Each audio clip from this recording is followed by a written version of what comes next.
Hey guys, it's Sadie. Before we get started, let me just give a big thank you to Polar Bear Plumbing, Heating and Air for being a sponsor of the Sadie and Friends podcast. And right now they have an amazing deal. Warmer weather, it's starting to get here. Oh, what this past weekend was so great. It was so nice and everybody was outside. It was just great. But you know what's coming soon? Soon we're going to be dealing with the ridiculous heat. Yeah, it's hot.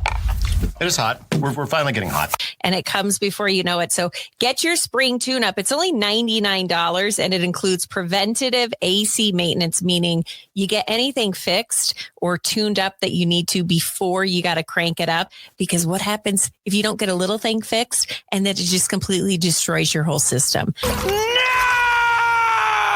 I mean, listen, if you want to save money with energy costs, you want it to be running like a top. And that's what they can do at Polar Bear Plumbing, Heating and Air. They'll come in, they'll change the filters, they'll clean sensors and condensers, and that's only $99. Again, it's the spring tune-up. Polar Bear Plumbing, Heating and Air. Get that appointment in today. It's Polar Bear Plumbing, Heating and Air. PolarBearPHA.com is where you'll find them. Polar Bear Plumbing, Heating and Air, a proud sponsor of the Sadie and Friends podcast. I'm going to say the thing you're not supposed to say. Let's talk about marriage. They have like a 2-second rebound rate and you're back doing the next pain in the ass thing. Parenting. Oh my gosh. They have sucked the pretty right out of me. They treat me like it, and I do their laundry. Lucky me. Sex. I'm caught between two evils. I generally like to take the one I never tried. Scary stuff like ghosts. I know it's totally out of left field, but just go with me on this. Boo, you whore. Love. I give you what you need. That's all. I'm talking about taking care of each other the best you can. What's wrong with taking care of a woman? She takes care of you.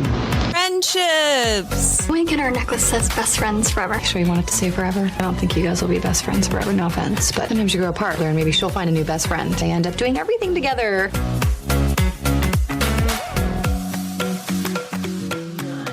I muted myself. Oh, I'm like, what did I do? It's usually something that I do. I think taking my headphones out auto muted me for whatever reason. Well, I'm really glad we didn't start because I didn't even have the microphone in front of me. I was just talking. That's why it sounded weird. But you were sorry. Like external speakers, and I was like, okay, that's fine. It sounds normal now. Okay. How are you today? Now, Misty Gemstone is with us today. And Misty, I have to tell you that I went to lunch with my nieces. They're much cooler than me. They're like in their early 20s. And all they wanted to talk about was Misty Gemstone. And they're like, all of our friends say she's so calming and so relaxing. And I'm like, right? The total opposite of me. None of these girls are like, Sadie, you're calming too. They're like, no. Misty needs to be on a lot more. And so I'm so glad that I get to talk to you. Oh, well, tell your niece and your nieces, I think you said, thank you so much. And all their fellow listening friends.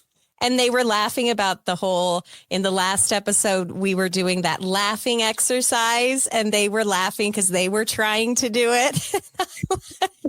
And they said, while we were listening, we started laughing because it was so weird. So explain that again. It's just this exercise to kind of help you just relax a little bit just by laughing. Yes, because laughing does so much for your body and can release so much stress and worry and anxiety and everything.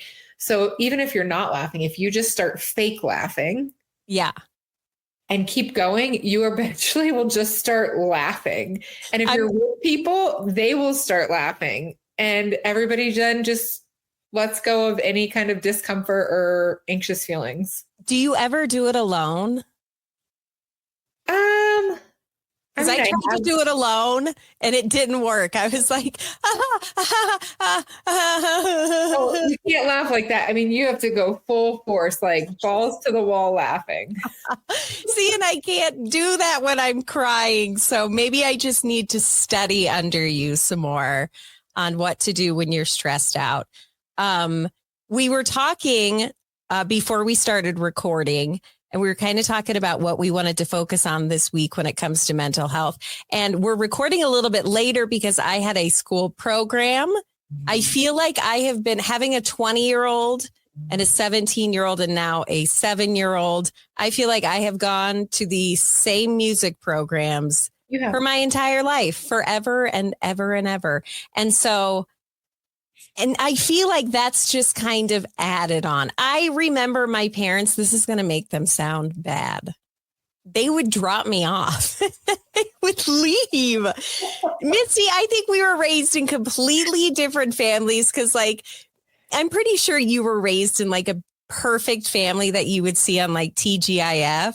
And my family was like Married with Children or Roseanne, where my parents were just like, we don't want to watch you sing. So we're going to head out and drop you off and we'll be back in an hour. And one time they even forgot about me. They started watching ER at home and I sat by myself. This was, again, also a time where teachers were like, bye, I'm going home. No one sat with me. They turned all the lights off and I sat outside by myself and there were no cellular phones. So again, I think we have different upbringings, but there was a lot more independence then and like less helicopter parenting, but less engagement by any kind of adult, really. Yeah. Like it could be like that, you know? Okay, see you later. You're going to sit here in the dark with the street lamp on and just wait for your parents to maybe come get you. Bye. No worries. And that was how it was. They say they forgot, but I just think it was a really good episode of ER. And they were like, she'll be fine. And that's where I think we're so different. So tonight we show up at this music program and there is a line 45 minutes before the show. There is a line a mile long of people who want to get in and they bring all the family members and they want front seats so they could film their kid the whole time. And there are so many instances like that where I am like, are we being too helicoptery with these kids? You know, I think there is and I love supporting my children too, but there's an extreme. Me too. God, me too, Misty. I love it. There's an extreme level of expectations. I think even we as parents place on ourselves, but it's a 180 from when you and I were growing up. Yeah. The parental involvement now is to a much more extreme level than it was when we were growing up.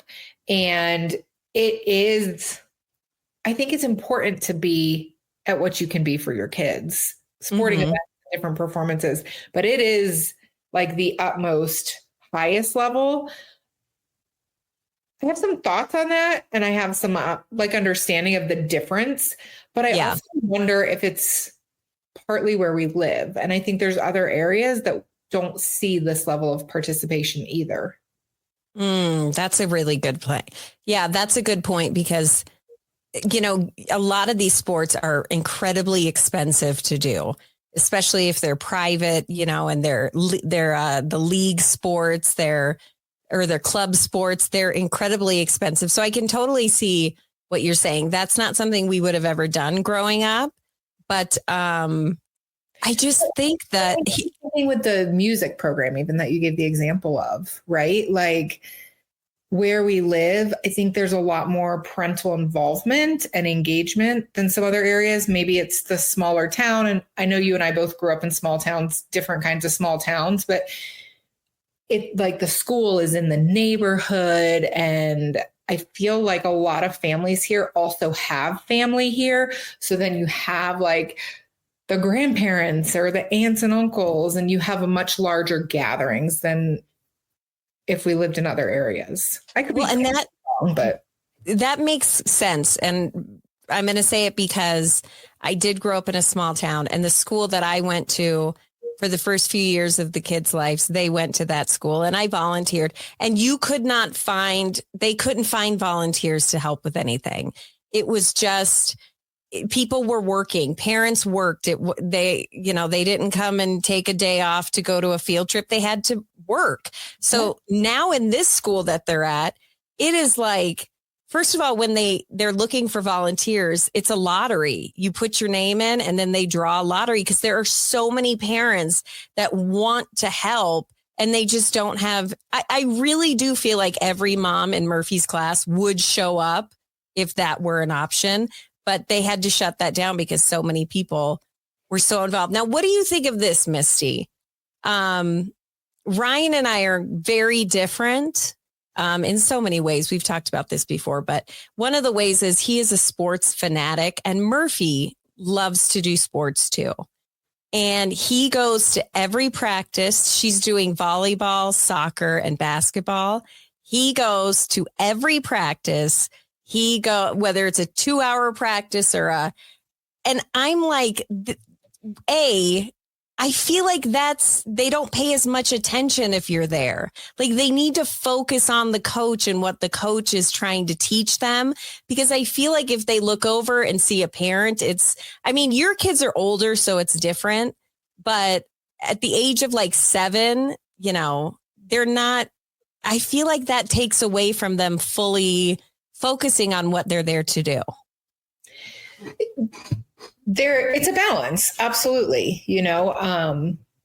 There is a lot of benefit to dropping the kid off at practice and letting them not have a parent around because yes, there is some level of distraction of, oh, my mom's here, my dad's here watching me. Yeah. Oh, did they see that? That was something good. I want to be on my best behavior. And then there's a different way that they interact and engage when the parents aren't around. At Murphy's age, and also, Ryan's a sports person and he probably has a lot of similarities as to my husband is he wants to also see how the coach is managing the team and more there to see how the practice is being run and if it's beneficial and what skills they're learning. And sometimes that gets them into coaching themselves for future seasons because they weren't happy with what they saw. Right. And so part of him wanting to be there could just be to keep an eye on things. More of the perspective of what's really going on here from the coach. I don't know. It will come to an age, though. It's definitely beneficial to drop them off and not watch them.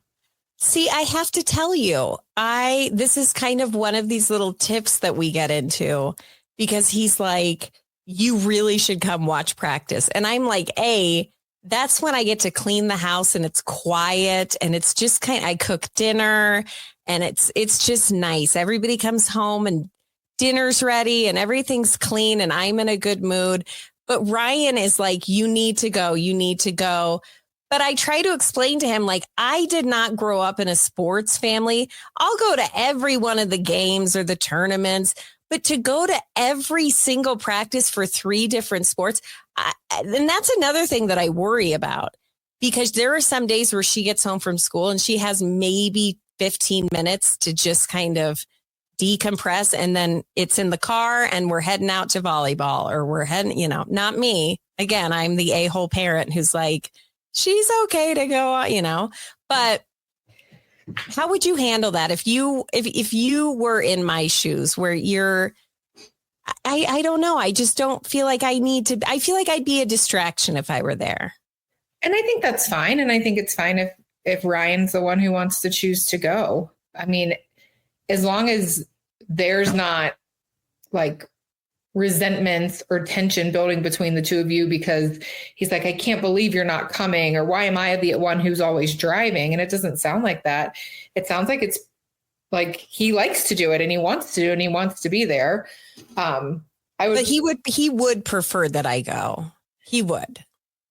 So there is kind of that, like, it's not like I have to drive.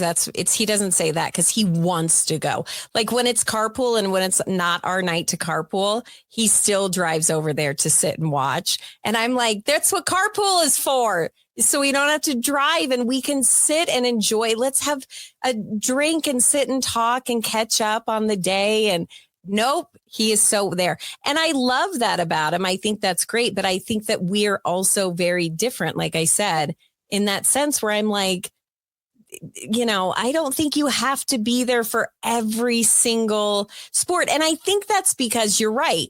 He grew up very athletic where that's all they did on the weekends. They traveled and played sports. I grew up where my parents left me at my music program to watch an episode of ER, and then they never picked me up. I literally had to walk to my sister's house, like quite a ways away, and they were watching ER. And so I don't know. How do I argue that where I'm like, we're not the same? I don't know if you have to argue it. It's just, hey guys, breaking in here just really quick. Give me one quick second to talk about show sponsor Christiana Salon Spa. We are coming up, guys, at the end of the school year. I know that we're almost to spring break and we still got some time left. You know how fast that's going to go? It goes so fast, and then summer is here, and then you know what's going to happen? Then you got the kids home all day long, and that could be really stressful. Maybe so stressful you break out in pimples everywhere. I mean, not only are you exhausted and tired of doing crafts and playing with Play-Doh, but now you got pimples everywhere. I mean, why not take a break and go see my friends at Christiana Salon Spa? Get a nice facial, maybe a hot stone massage, hand the kids over to your husband and say, I'm out of here, or vice versa. They also, I don't want to say they service men because that sounds weird, but they also have treatments for men as well. So why not go on to ChristianaSalonSpa.com? Christiana Salon Spa, a proud sponsor of the Sadie and Friends podcast. both of you having your perspective, and as long as you can come to an understanding that you're there, you will be at every game. You're supporting your daughter, but practice for you is not something, especially if you know he's going to be there.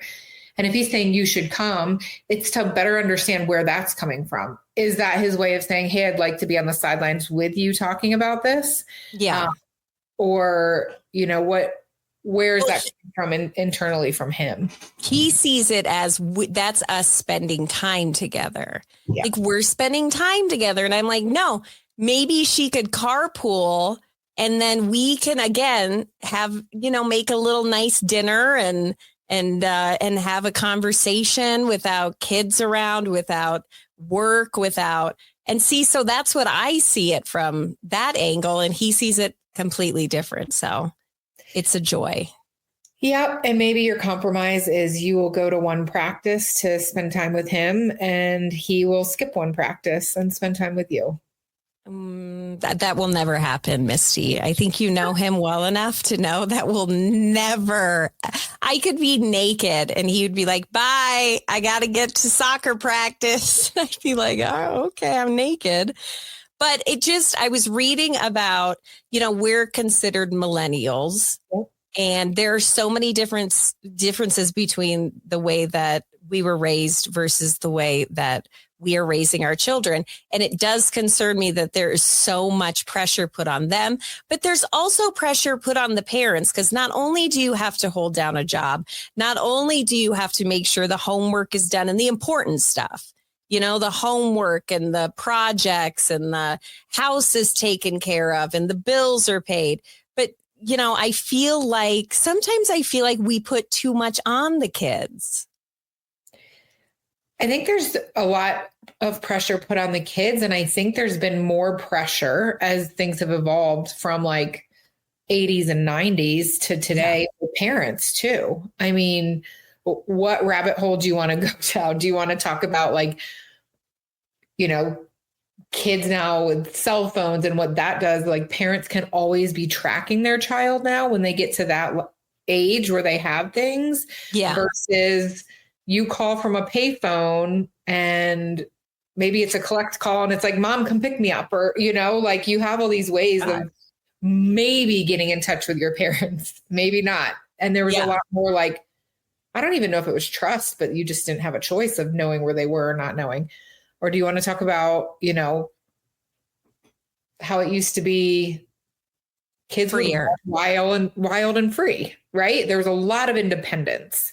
Kids were expected to entertain themselves. They were expected to be a lot more just creative when they were bored and learned how to problem solve, right? And parents felt comfortable in doing that versus now it's like constant engagement and, you know, asking the kids if they're okay. And if they're bored, like helping them figure it out versus letting the kids figure it out themselves.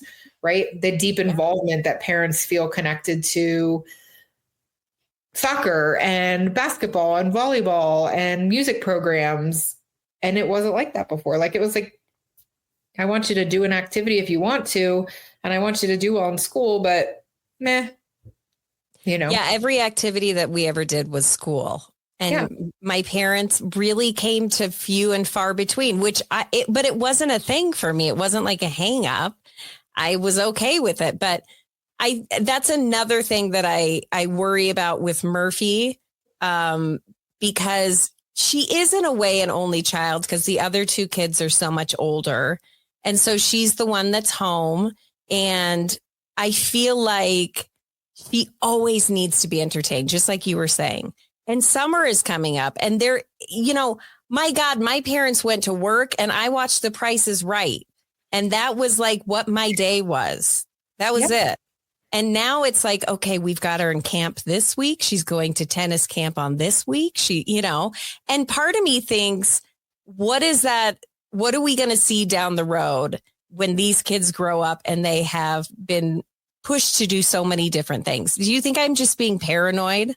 No, I think there's some real truth to that. I also think on the parent side too, there's a lot more overwhelm and burnout that parents experience too, because they do feel this pressure to sign their kids up for so much and get them there.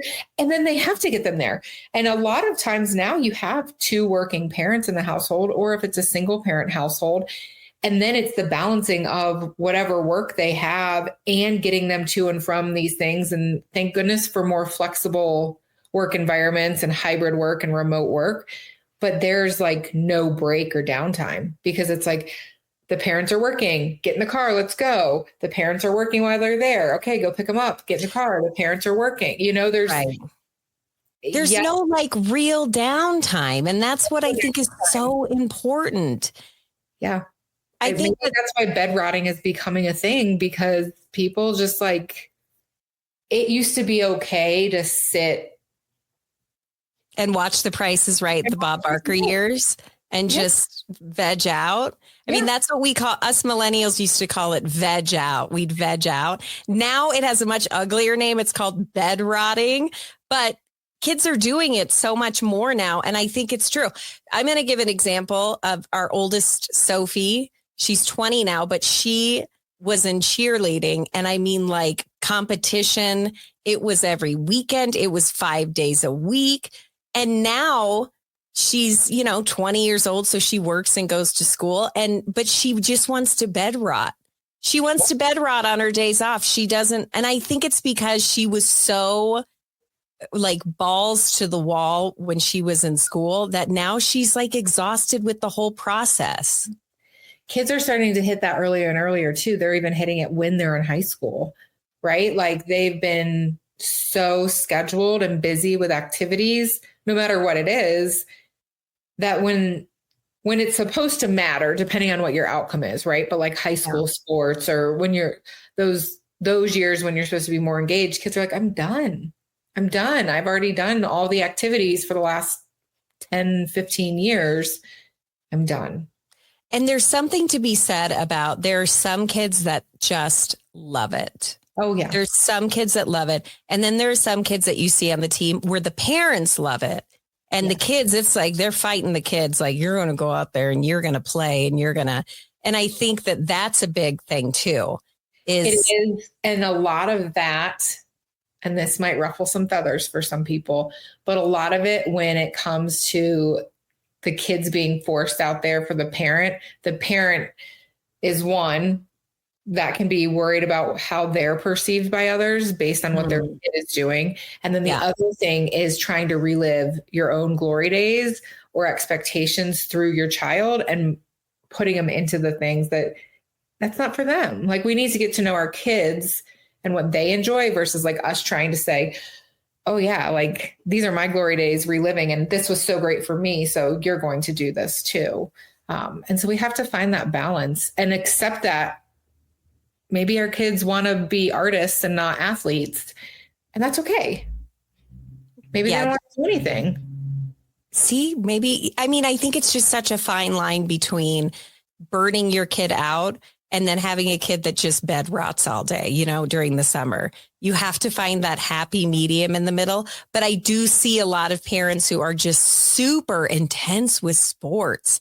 Like, oh my God. Now, I will just say, of all the sports that she plays, I would say soccer, Murphy has the hardest time playing soccer. She likes to play it. So that's not a thing, but it's just not her thing. And I have learned that other parents will shit bricks if she makes any kind of mistakes.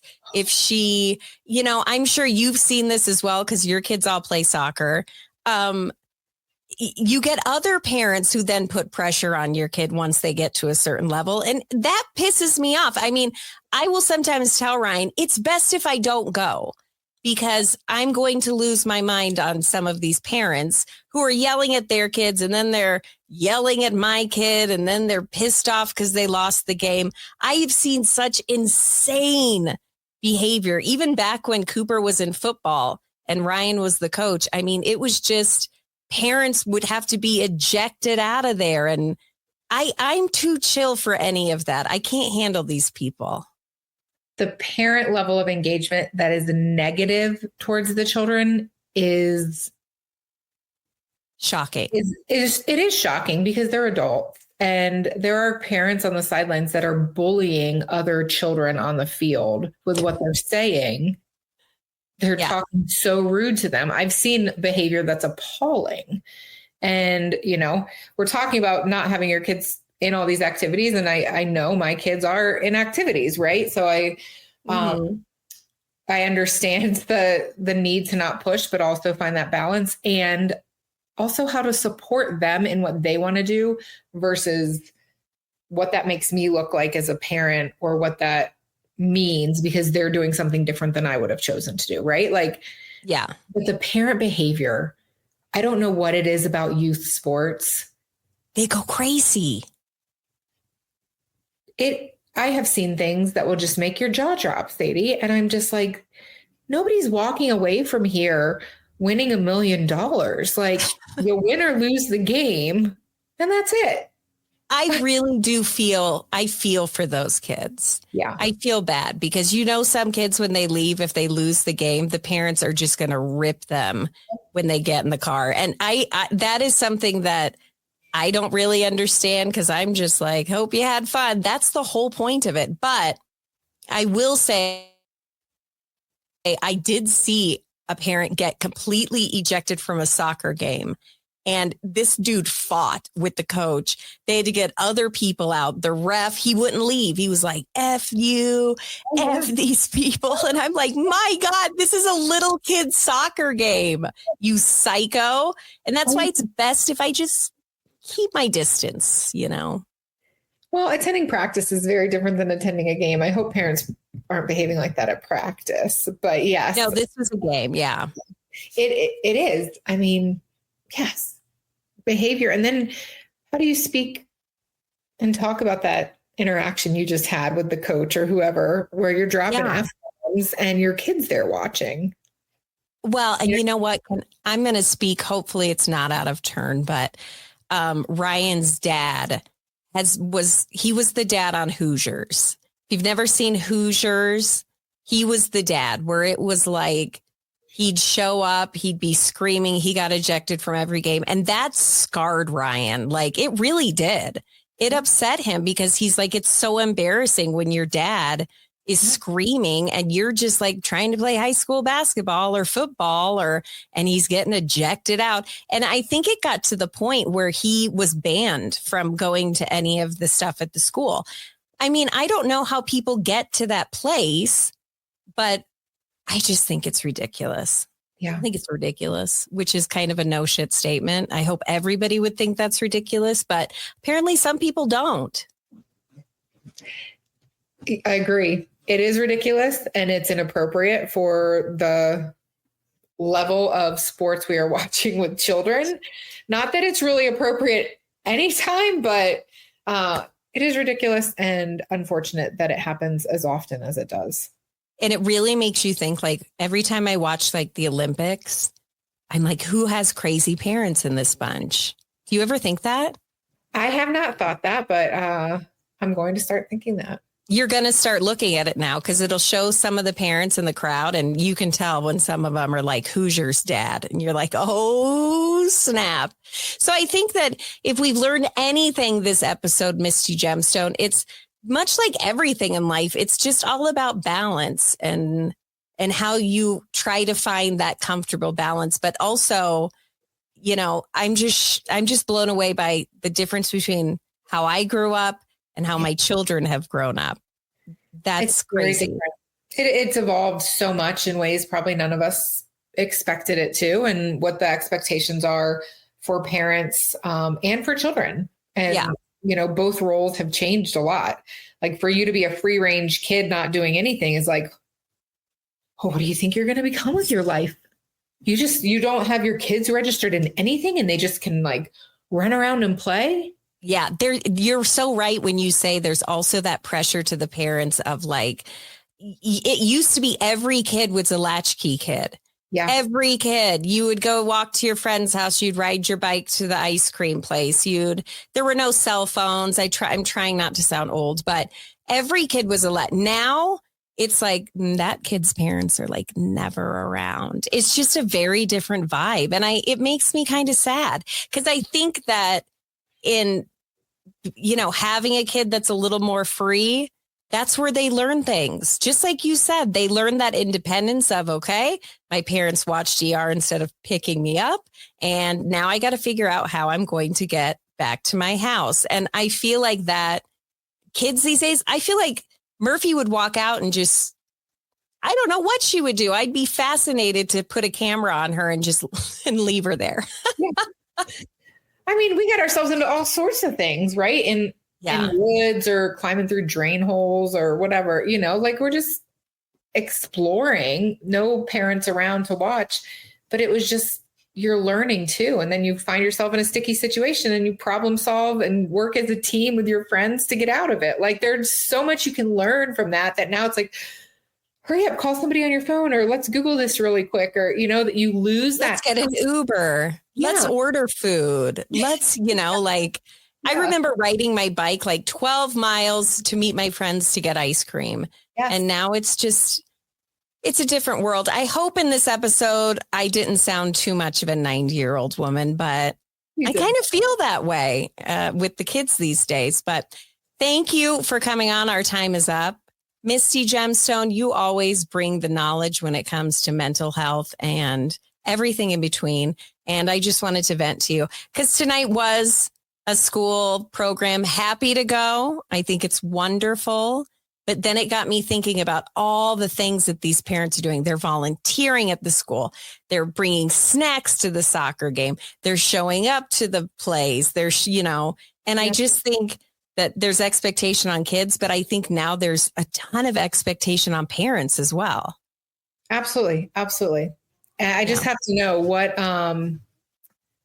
was the theme for tonight? I'm trying to remember what it was last year. It was Hans Christian Andersen songs, and there were 7 songs. And maybe I'm the only person that does this, and I guess I'm a monster. But when I have the program, I count how many songs, and then in my mind as they sing, I'm like 4 more songs. Yeah. And then we didn't get a program, and I was like, how many songs are there? I don't know. I couldn't go along. So. Okay, I feel better that you are so grounded and you totally agree with me on this one. It's okay to count the songs, you know? Absolutely. Well, thank you so much for being on, Misty, and we'll see you next week. Sounds good. Thank you, Sadie. Always a pleasure. Bye, friend. Bye, friend. All right, everybody. Thank you so much for listening to today's episode of Sadie and Friends. Be sure to set it to automatic download and follow on all social media. I also post a lot of clips on our YouTube channel, so go and check that out. Just search for Sadie and Friends. It's just that easy. And one more time, I just have to give a big thank you to show sponsor number 3. I love them so much. It's Garage Door Service and Sales, and they may be the third one that I'm talking about today, but they're always going to be one of number ones in my heart. The other 2 are number ones as well. Does that make sense? Let's talk about garage doors, or let's talk about estate gates. Whether you need something fixed, you need something put up, You need something brand new or whatever your needs are. If they're garage door related, garage door service and sales, reach out to my friend Patrice and Tony. Give them a call today. Garage door service and sales, a proud sponsor of the Sadie and Friends podcast.